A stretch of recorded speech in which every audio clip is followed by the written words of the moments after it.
these laws of physics, do you feel these are just descriptions, just patterns that they're describing? This is the human view of these laws.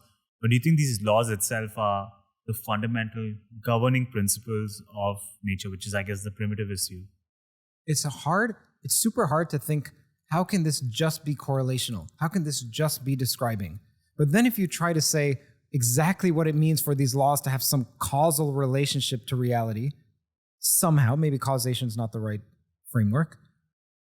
How can there be something over and above just a description? It's difficult to make that case. So the easiest case to make is to just say they are correlational.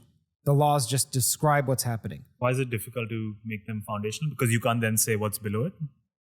No, I personally haven't heard an account that I find convincing as to what else there is other than a description. But I don't find the description account satisfying. And I think most people don't.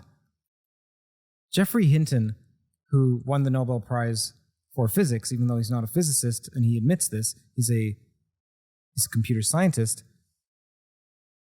He said when he was in university, he went as an undergrad, maybe even a graduate student, to people who studied the brain, and he asked them, how does the brain work?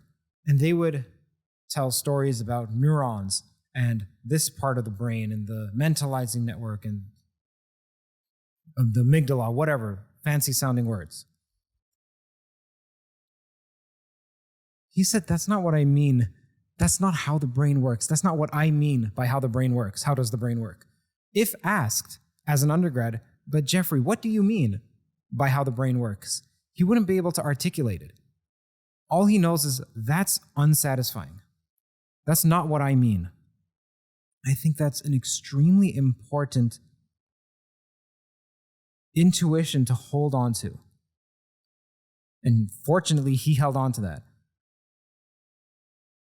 Had he not, he would have probably gone into neuroscience and studied glial cells and neurotransmitters. See, when something's being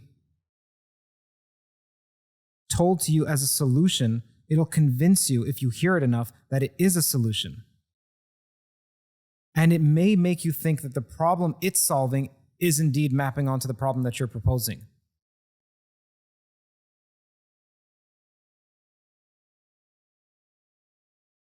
Oh gosh, but I think it's so difficult. This is why intuitions, they're destroyed by communicating them often. They're bred in isolation. They get stronger in isolation, which is one of the reasons why I don't discount people who have their own isolated soul theory of everything. Go and explore. Sometimes you need to say no and not know how something else is done, because if you hear how it's done, you're going to think they've solved the problem that you were intuiting. But it may not be. It may be, but it also may not be.